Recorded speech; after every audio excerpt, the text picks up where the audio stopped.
Bom dia. Tá fraco. Bom dia. Muito obrigado. Que tenhamos todos um bom dia, um excelente dia.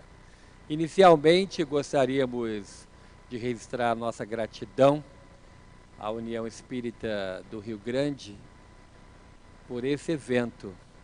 Já é o 7º seminário aonde, num espaço público, se fala sobre as verdades que o mundo aí fora não tem condição de falar. Se oferece da água que mata a sede por todo sempre e traz a palavra da esperança aos corações aflitos. Então, a nossa gratidão à União Espírita de Rio Grande por esse momento tão especial que estamos vivenciando aqui. A todos desejamos que possamos aprender com as lições que nos serão ensinadas durante todos esses momentos de reflexão e de estudo da nossa doutrina espírita.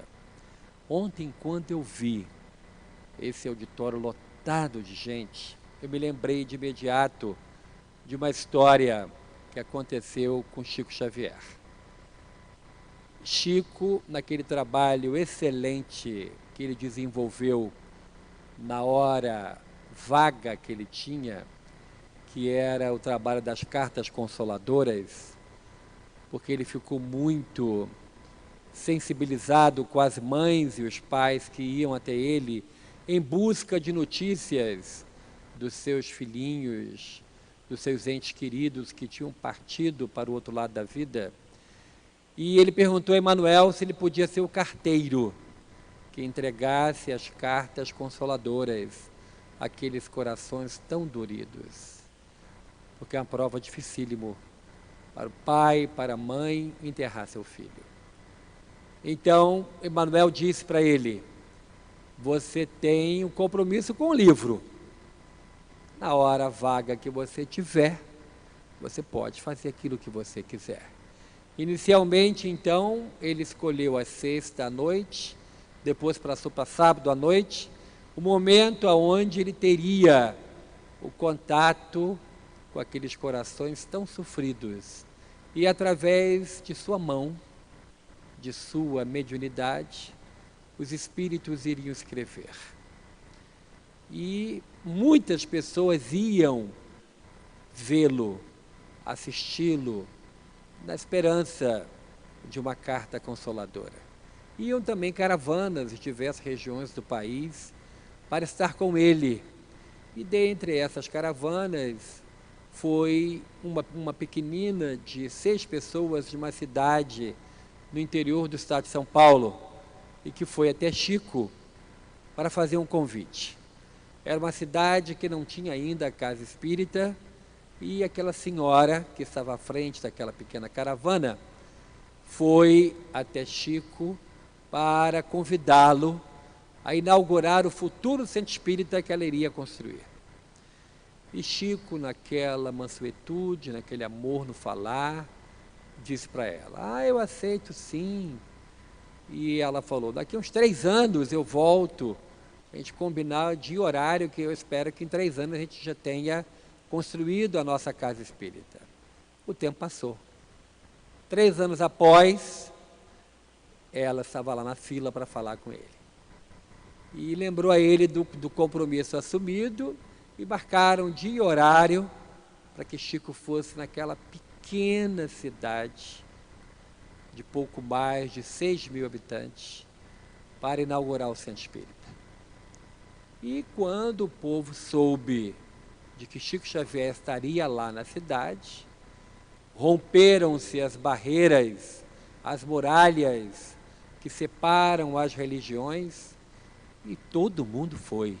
Foi o padre, foi o pastor, foi o delegado, foi o juiz, foi todo mundo para ver Chico Xavier. E o centro espírita, que tinha 200 lugares, estava lotado. Tinha gente do lado de fora, tinha gente do lado, gente na rua, gente em pé. E muita gente falando que não conseguia parar de falar. E aquela senhora, a presidente do centro, muito emocionada, ela disse assim, vamos então agora dar início aos trabalhos. Mas ninguém parou de falar. Todo mundo continuou a falar. E ela, o silêncio, por favor, e todo mundo falando. E aí ela pediu ao delegado que estava presente para que ele fizesse silêncio. E ele tomou a palavra e falou, todo mundo agora em silêncio que vamos começar o trabalho. Ninguém parou de falar. E Chico Xavier, com aquele jeito dele, todo doce de ser, resolveu falar. Ficou em pé, mas tinha muita gente em pé. E aí não deu para ver ele. Então ele pediu a ajuda e subiu numa cadeira. E pegou do microfone e disse assim, meus irmãos, minhas irmãs, essa felicidade que envolve a todos nós, essa alegria que faz com que não paremos de falar, é porque todos nós estamos com saudades de Jesus. Todos nós queremos a Ele. E aí todo mundo foi calando, silenciando, e ele disse, é por causa de Jesus que estamos aqui. E eu repito o que Chico Xavier disse, é por causa de Jesus que estamos aqui. Falar do seu Evangelho é tão importante nos dias de hoje, desse consumismo desenfreado, desse imediatismo, desse materialismo que faz vítimas a toda hora e momento. É um impositivo que faz com que instituições de unificação do movimento espírita, como é a nossa União Espírita da cidade de Rio Grande, organize eventos como esse, para que possamos lembrar de Jesus, estar com Ele nesse momento tão importante.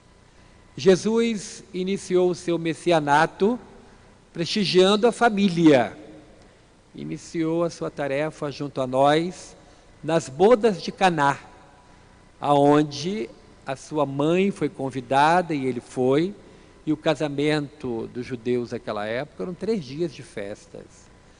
E eis que no auge da festa acaba o vinho, e a mãe, ciente do assunto, diz para ele, acabou o vinho. Ele disse, o que queres que eu faça? E ela, olhando para os garçons, disse aquela frase que ficou conhecida na história como o mandamento de Maria e que serve para todos nós. Faça tudo o que Ele mandar. Faça tudo o que Ele mandar. E o que Ele nos manda? Amai a Deus sobre todas as coisas e ao próximo como a si mesmo. Amai, amai. Esse é o mandamento maior, que Allan Kardec escreveu no Evangelho segundo o Espiritismo, das leis morais, a lei de justiça, amor e caridade. Como que nós ainda precisamos conhecer e vivenciar o seu Evangelho. Pois Jesus disse aos mordomos, enchei aquelas talhas de água e manipulando fluidos, como nos ensina Allan Kardec no livro A Gênese, quando fala da manipulação de fluidos. Transformou aquela água, dando a ela cor e sabor de vinho.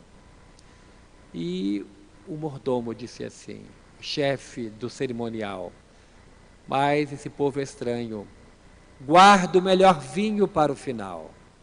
O melhor vinho, numa simbologia que entendemos hoje, é o ensinamento de Jesus e o seu Evangelho. Jesus também amparou e sofreu junto com a família, com vários familiares que iam a ele pedir ajuda. Teve aquele homem que tinha um filho lunático. Hoje, sabemos que se trata de uma obsessão. E o homem, o pai, um pai desesperado, procura a ajuda de Jesus e diz, O meu filho é lunático, ora se joga na água, ora se joga no fogo. Apresentei-o aos teus discípulos que nada puderam fazer. E Jesus disse, traga o menino. E eu fico pensando, a vida daquelas pessoas que conviveram com Jesus, que estiveram com Jesus, mudou. Mudou porque Paulo de Tarso nos ensina. Quem conhece Jesus, nova criatura é.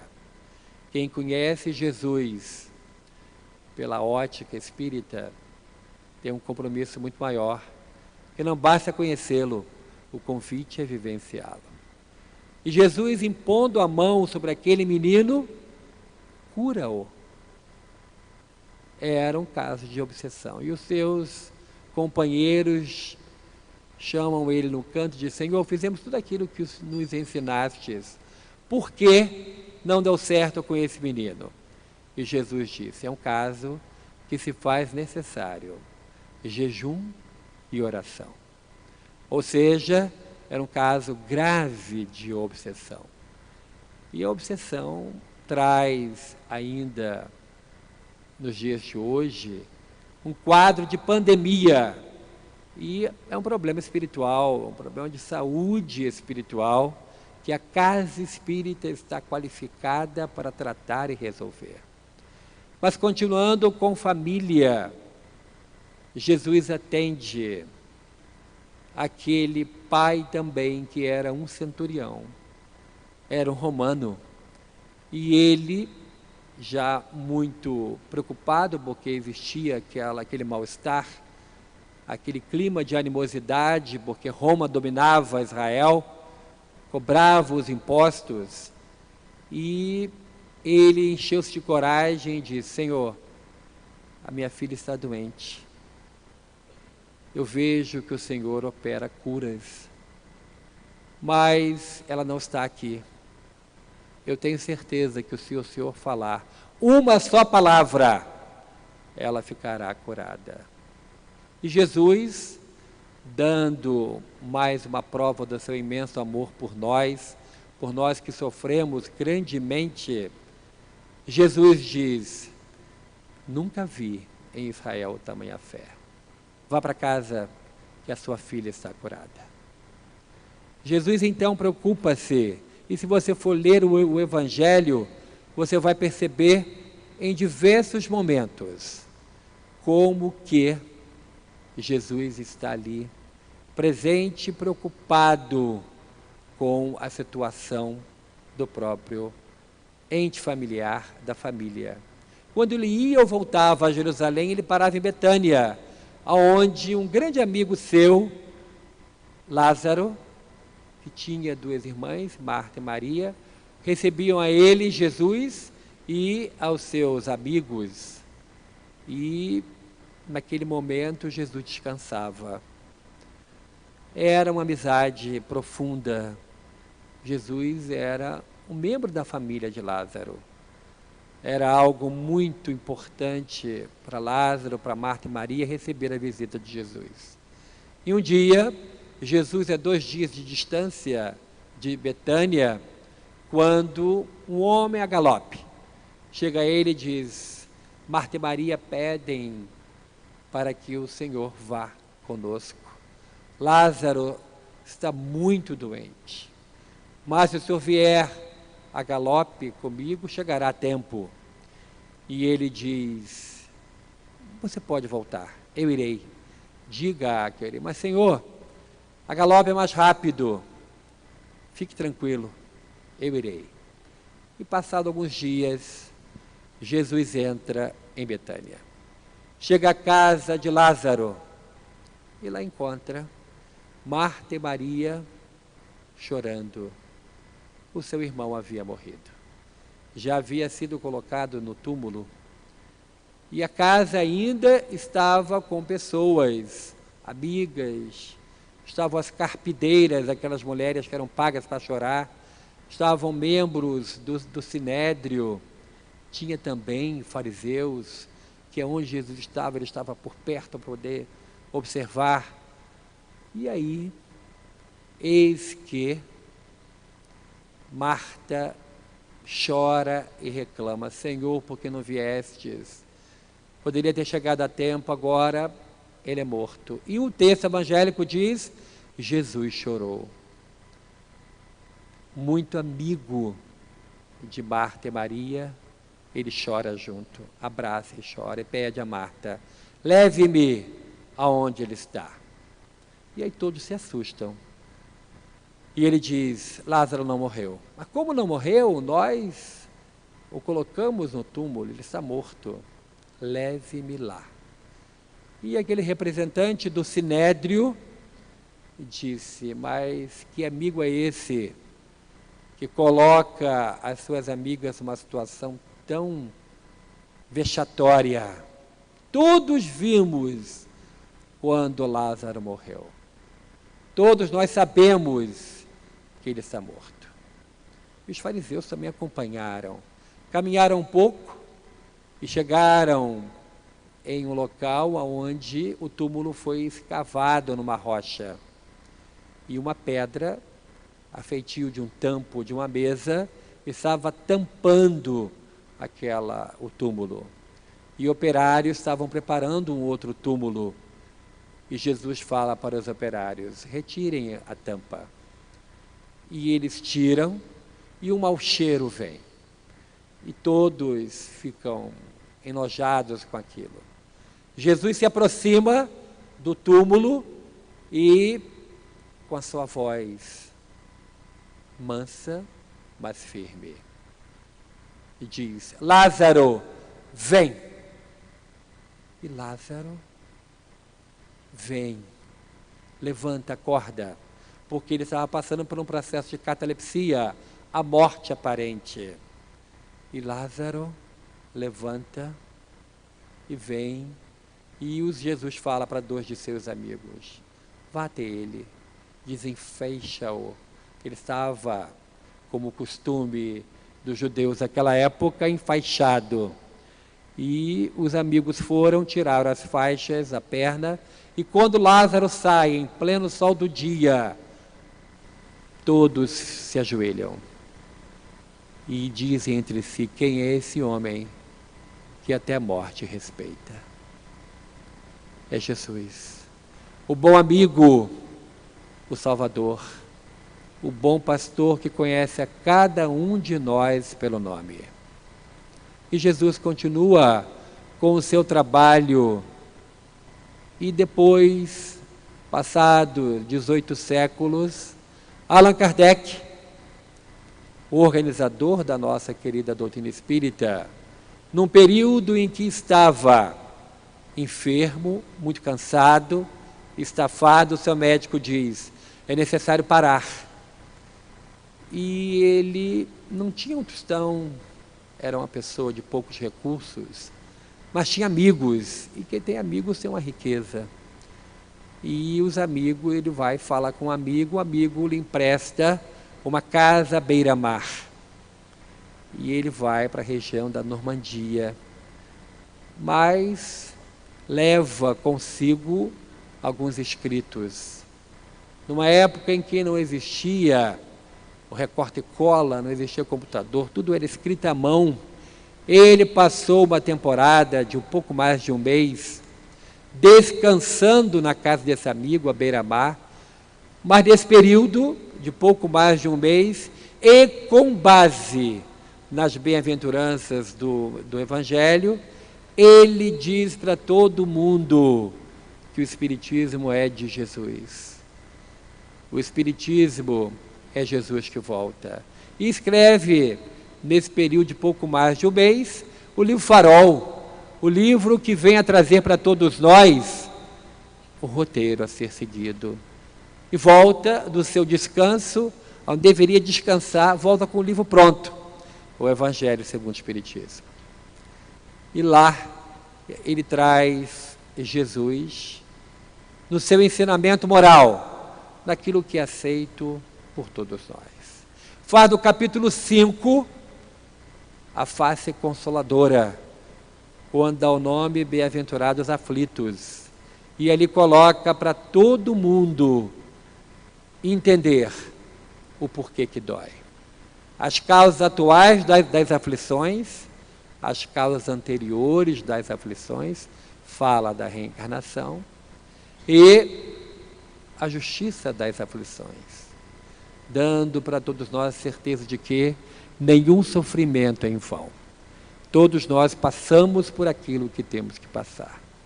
Mas estamos falando de família, falando dos momentos de aperto ou que devemos vivenciar aquilo que o Evangelho ensina. Ontem tivemos aqui a presença de um representante de uma outra religião, um pastor da igreja presbiteriana que esteve aqui nos honrando com a sua presença. E aí lembro da história de um judeu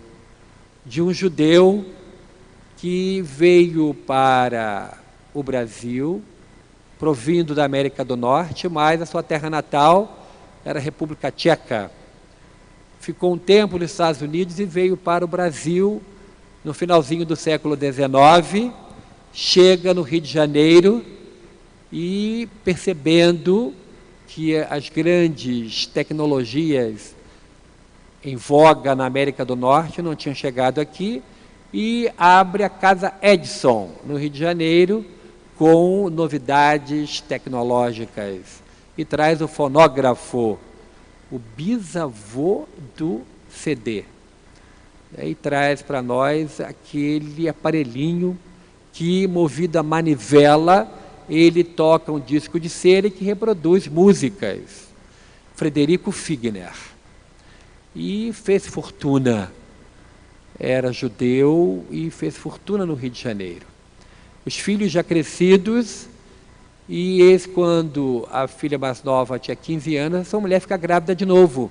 E nasce uma menina, que ele foi pai, avô, ao mesmo tempo. Marta é o nome da menina. E aquela menina era a alegria de Frederico e de sua esposa. Era a luz dos olhos dele. Os filhos já crescidos, encaminhados, mas nasce uma nova menina, e todo mundo sabe o fascínio, quem é pai sabe, o fascínio que as filhas exercem sobre os pais. Na verdade, eu posso confessar aqui de público, e agora com a facilidade da internet para todo o planeta, que eu sou refém de minha filha. E vindo para cá, e ela falou: pai, vai lá perto do Uruguai? É, mais ou menos. Ah, pai, dá um pulinho lá e compra um perfume daquele que você trouxe. Mas minha filha, não é assim. O helicóptero da Fergus não está bom. Não tem como fazer daqui até Chuí. Rapidamente vai e volta. Ah, pai. Quando ela fala, ah, pai, pronto. Então eu estou à procura aí de um helicóptero. Perguntei ao Zé se a União tem, para dar um pulinho ali no Chuí, comprar um perfume. Porque ela falou: pai, traz para mim um perfumezinho, um pequenininho. Então, as meninas, as filhas, elas exercem um fascínio. É um amor muito grande que liga os filhos. E a lei da reencarnação, e Allan Kardec escreve sobre isso quando fala sobre família corporal e família espiritual, e diz que aqueles que estão conosco na família corporal são aqueles que devem estar conosco. São pessoas com as quais nós temos débitos a serem resgatados. E família espiritual são aquelas que nós temos o prazer de estarmos juntos. Pessoas que não têm ligação com o corpo de carne, não têm ligação sanguínea, mas são bem queridos. E no Velho Testamento, a passagem que diz que tem amigos que são mais valiosos do que irmãos. Ou seja, fala dessa grande família universal. E Frederico Figner era apaixonado pela filha dele. E um dia, indo ao interior do estado do Rio, na região dos lagos do estado do Rio, aonde no período do verão, como aqui, no cassino, recebe uma multidão de gente em busca das águas de Cabo Frio, Arraial do Cabo, E aquela época, a Lagoa de Araruama era uma das atrações também, porque se anda 1 quilômetro com água no joelho. E ele estava com Marta, brincando na lagoa, quando a menina tropeça em uma pedra e a pouco mais de 1 metro de distância do pai, ela se afoga e vem a desencarnar. O desespero que toma conta de Frederico Figner e de sua esposa e de toda a sua família é algo enlouquecedor. E ele fica muito triste, apesar de judeu, de saber da imortalidade da alma, de saber também da reencarnação, ele sofreu muito. Todos nós sofremos muito quando um de nós, um dos nossos, um ente amado, ultrapassa a fronteira e vai para o outro lado da vida. E ele ficou muito triste. Passado alguns meses de uma tristeza profunda, ele lê em um jornal sobre um trabalho realizado em Belém do Pará, por uma médium chamada Ana Prado, e através dela os espíritos se materializavam. Ele nunca tinha ouvido falar de espiritismo, nunca tinha estudado sobre mediunidade, mas ele leu que através da mediunidade de Ana Prado, espíritos vinham e se tornavam tangíveis, podiam ser tocados. E as reuniões que estava participando Ana Prado eram coordenadas pelo presidente do Tribunal de Justiça do Estado do Pará. Participava também o governador, o presidente da Assembleia, as mais altas autoridades do Estado do Pará participavam e faziam as atas. E aquelas atas das reuniões, com tudo aquilo que acontecia, foi transformada pela Federação Espírita Brasileira em o Livro de João. É um livro que existe até hoje e que relata os trabalhos que ocorreram. Ele, então, Frederico Figner, resolve escrever para essa senhora, Ana Prado, falando de sua dor, perguntando se podia ir para conhecer o trabalho. Numa época onde não tinha avião, a distância era percorrida por navio a vapor, e 2 meses de viagem do Rio de Janeiro a Belém, parando em todos os portos, ele conseguiu chegar a Belém, foi admitido na reunião de Ana Prado, que ficava amarrada em uma cama com grossas correntes, para não se dizer que era fraude, em um local todo fechado, com uma cortina pequenina. Ana ficava ali em transe, e poucas pessoas, no máximo 20 pessoas, estavam na assistência. Ele e a esposa sentaram na primeira fileira. E tudo numa escuridão completa, uma música clássica, assim como textos do Evangelho eram lidos, uma prece foi feita, aguardou-se por alguns minutos, quando a cortina se abre. E Frederico percebe como um vulto pequenino vai na direção dele, senta no colo dele, passa a mão no rosto dele e diz: "Não fez a barba hoje, papai?" Era Marta. Marta estava ali de volta.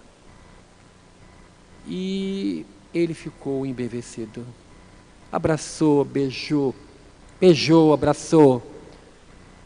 E durante 20 sessões, Marta veio e disse o porquê que ficou só 5 anos na Terra. Estava complementando uma existência anterior. Ele voltou de Belém, convicto de que o espiritismo era algo muito sério, a mediunidade mais séria ainda, e ao chegar ao Rio de Janeiro, procurou a Federação Espírita Brasileira e começou a frequentar a federação. Tornou-se sócio depois diretor e depois presidente da Federação Espírita Brasileira, quando conheceu Chico Xavier. E disse a Chico: se me for dada a oportunidade de, depois de desencarnar, voltar, eu gostaria de, através de você, escrever. E Chico falou assim: isso é lá com o Emmanuel, é ele que autoriza ou não. Eu vou conversar com o Emmanuel. E ele veio a desencarnar, e pouco tempo depois, ele se apresenta a Chico, adota o nome de Irmão Jacó, e escreve o livro Voltei, dizendo para todo mundo que a morte não existe, dizendo para todo mundo como aquela dor que ataca todas as famílias no momento em que um ser pequenino vai embora, ou uma pessoa que a gente muito ama vai embora. A doutrina espírita prova que ninguém morre, que continuamos vivos. Mas existem momentos em que o desespero é tão grande que a descrença envolve essas pessoas. E eu tive a oportunidade de, num evento que organizamos lá no estado do Rio de Janeiro, as caravanas espíritas, um orador, enchemos um ônibus de espíritas e vamos pelo interior visitar comunidades espíritas pequeninas, e o convidado era Eurípides, o filho de Chico, e que nas palestras que fez falou sobre Chico Xavier, o pai dele. E sentado ao lado dele no ônibus, vim conversando muito e perguntei: teve algum momento em que seu pai, Chico Xavier, passou por algum aperto de alguém não acreditar na carta? Ah, teve. Ele me contou um caso que, encaminhando para o encerramento, eu gostaria de contar para vocês. Na década de 70, a separação, que hoje o nome é divórcio, era um nome muito feio, né? Era um nome que era um desquite e que podia ser consensual ou litigioso. E num desquite litigioso, um casal se separa num momento de muito ódio, um toma de ódio com o outro, e tinha uma filha, uma única menina de 10 aninhos, que era apaixonada pelo pai e o pai pela filha, e foi embora para um outro estado para ter um emprego melhor, para pagar uma pensão melhor, e vinha de 15 em 15 dias, um final de semana, ver a filha em São Paulo. Ele foi para um outro estado.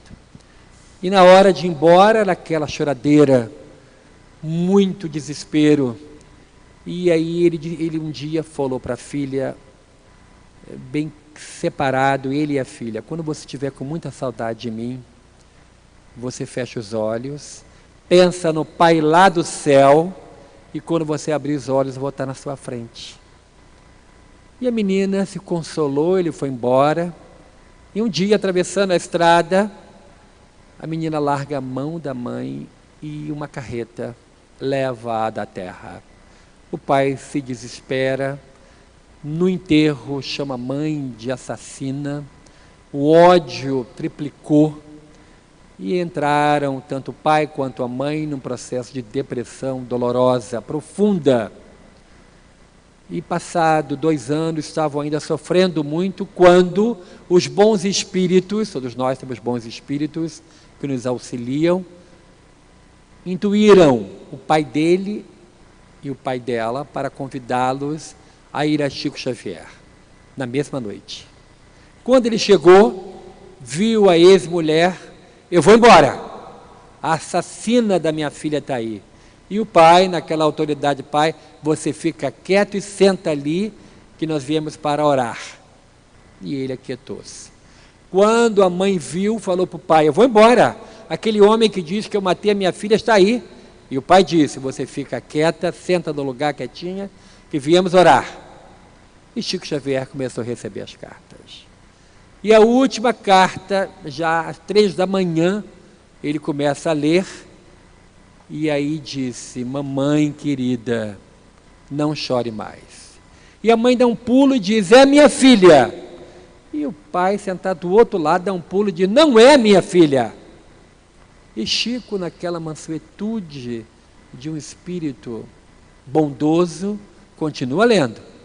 A cada frase ela grita, é minha filha. E ele diz, não é, é uma fraude, não é ela. Ao final da carta, a menina diz assim, papai, quando você tiver saudade de mim, você fecha os olhos. Pensa no Pai do céu. E quando você abrir os olhos, eu vou estar na sua frente.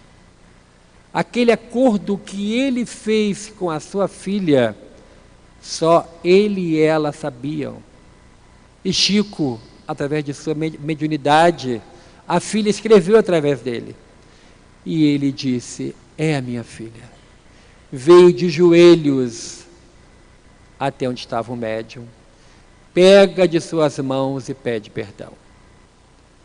A morte não existe. Um dos maiores problemas que acomete as famílias, a doutrina espírita ajuda a resolver. Quando prova de que ninguém morre, continuamos todos vivos.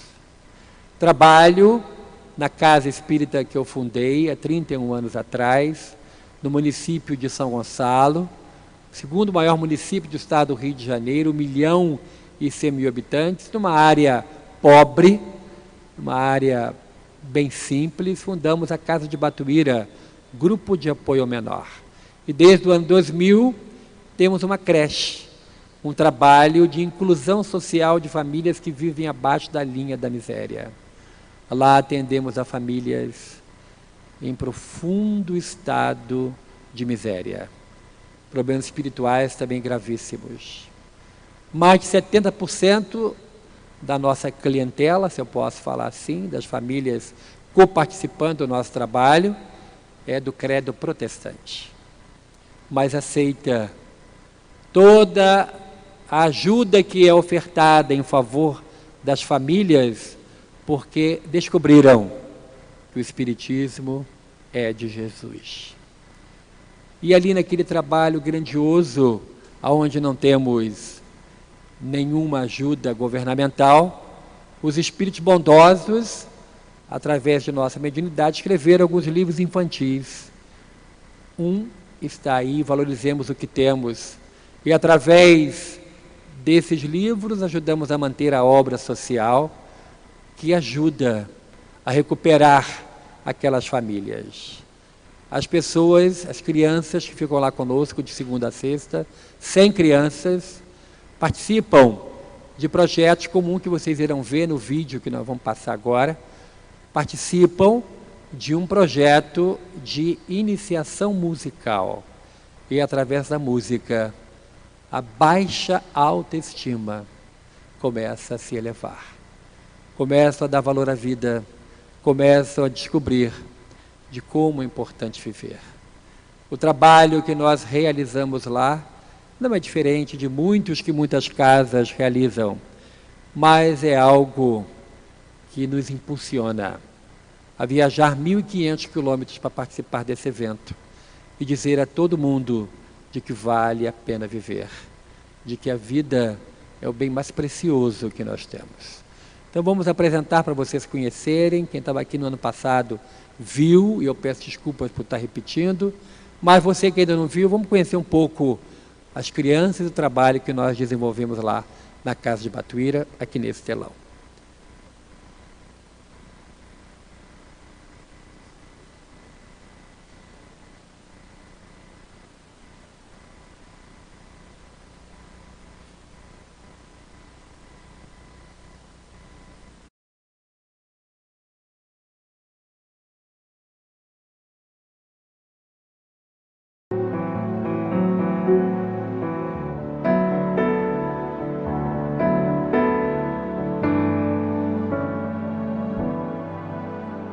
Ninguém é tão sozinho que não possa acompanhar-se. Ninguém é tão pobre que não doe simpatia. Ninguém é tão triste pra rir sem agonia. Ninguém é tão vazio que não encha um olhar de alegria. Nem tão amado que não sinta solidão. Nem tão errado que não possa ter perdão. apressado que não pare pra ver a beleza da vida enquanto o sol insiste em nascer.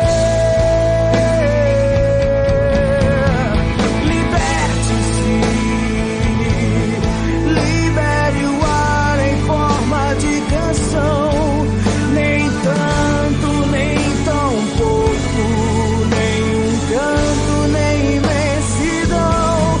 Queira-se bem, ame a quem não mereça e não esqueça de receber tudo que fizer pra alguém, pra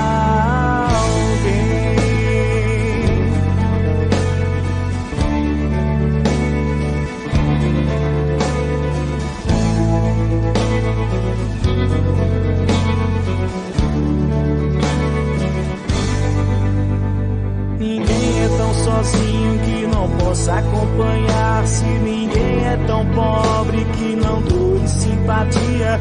Ninguém é tão triste pra rir sem agonia. Ninguém é tão vazio que não encha o olhar de alegria. Nem tão ferido que o amor não cure. Nem tão caído que a fé não segure. Nem tão apressado que não pare pra ver, insiste em nascer. Liberte-se, libere o ar em forma de canção. Nem tanto, nem tão pouco, nem um canto, nem imensidão. Queira-se